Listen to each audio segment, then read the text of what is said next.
Karimnagar MP కార్యాలయం వద్ద ఉన్నాం. హై టెన్సివ్ సిచ్యువేషన్ అయితే ఉంది ఇక్కడ.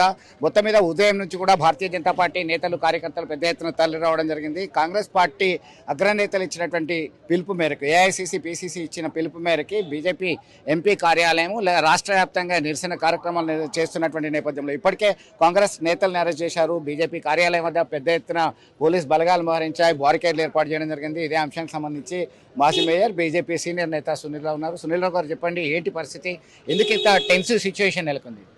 ఇప్పుడు దీనికి పూర్తి కారణం కాంగ్రెస్ పార్టీ. ఎందుకంటే కాంగ్రెస్ పార్టీ వారి యొక్క ఏదైతే వారి మీద వచ్చిన ఆరోపణలు నేషనల్ హెరాల్డ్కి సంబంధించి అవినీతిలో పాల్గొన్నారో సోనియా గాంధీ గారు, రాహుల్ గాంధీ గారు అని దాని యొక్క కేసు నేపథ్యం. దానిలో ఏమైనా లేకపోతే వాళ్ళు నిరూపించుకోవాలి, చట్టపరంగా నిరూపించుకోవాలి. అంతే తప్పితే మరి దాని అంతా దృష్టి మరలించడానికి ఈరోజు భారతీయ జనతా పార్టీ ఆఫీసుల ముందు ధర్నా చేయాలి, భారతీయ జనతా పార్టీ ఆఫీసును ముట్టడి చేయాలని పిలిపివ్వడం వారి చౌకబారుతనానికి నిదర్శనంగా నేను పేర్కొంటా ఉన్నాను. ఎందుకంటే ఎవరైనా కూడా చట్టపరంగా వారు చేసుకునే కార్యక్రమాలను ఇంకోరి మీద ఆపాదించే ప్రయత్నం చేయడం, వారు చేసిన తప్పులకు ఇంకోరి మీద ఆరోపణ చేసే ప్రయత్నం చేయడం, ఇది చాలా చౌకబారుతనం, దిగజాడుతనం. ఈరోజు కాంగ్రెస్ పార్టీ చేస్తున్నటువంటి కార్యక్రమాలు ఆ విధంగా ఉన్నాయి. మేము కేవలం భారతీయ జనతా పార్టీ కార్యకర్తలు చేతులు ముడుచుకొని కూర్చోలేం.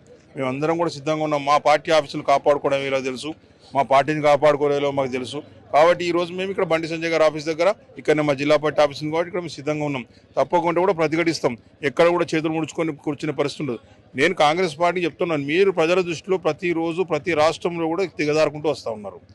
కాబట్టి ఆ దిగజారుడుతనాన్ని మీరు ఏ విధంగా బాగుపడతారో ఆ విధంగా చూసుకోవాలి తప్పితే కానీ మీ దిగజారుడుతనాన్ని భరించలేక, ప్రజలు మిమ్మల్ని తిరస్కరించడం భరించలేక మీరు ఈ విధంగా చౌకబారు కార్యక్రమాలు చేసి వేరే పార్టీల మీద దాడి చేస్తామంటే ఎవరు కూడా ఊరుకునే పరిస్థితి, తప్పకుండా దాడికి ప్రతిదాడి ఉంటుంది. కాబట్టి ఇప్పటికైనా చెప్తా ఉన్నాను, మీరు మీ కార్యక్రమాలు మీరు ఏ విధంగా మీ రాహుల్ గాంధీని ప్రొజెక్ట్ చేసుకుంటారో చేసుకోండి, రాహుల్ గాంధీ గారిని ప్రియాంక గాంధీ ఏ విధంగా ప్రొజెక్ట్ చేసుకుంటూ చేసుకోండి, ఇంకా వాళ్ళిద్దరితో కాకపోతే వారి కుటుంబ సభ్యులు ఇంకే విధంగా ప్రొజెక్ట్ చేసుకుంటూ చేసుకోండి. కానీ భారతీయ జనతా పార్టీని ప్రజల దృష్టిలో ఒక గొప్ప నాయకత్వం అందించినటువంటి నరేంద్ర మోడీ గారిని, భారతీయ జనతా పార్టీని విమర్శిస్తాం, భారతీయ జనతా పార్టీని దాడులు చేస్తామంటే తప్పకుండా ప్రతిదాడి చేస్తాం, తీవ్రమైన దాడి చేస్తాం జరుగుతుంది. కాబట్టి ఇలాంటి కార్యక్రమాలు బంద్ చేసుకొని మీరు ఈ దిగజాడు ప్రకటన భవిష్యత్తులో ఇయ్యద్దని చెప్పి కోరుతా ఉన్నాను.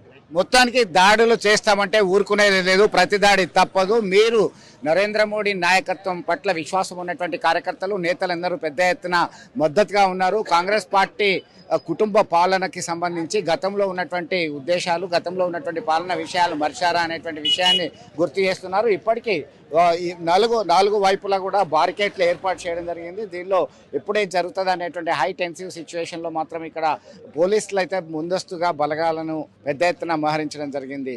ఇదే ఇక్కడ తాజా పరిస్థితి. Local to global news at your fingertips. మీ చేతిలో ఒక ఆయుధం. Download Raw TV app. Media legend Ravi Prakash is back.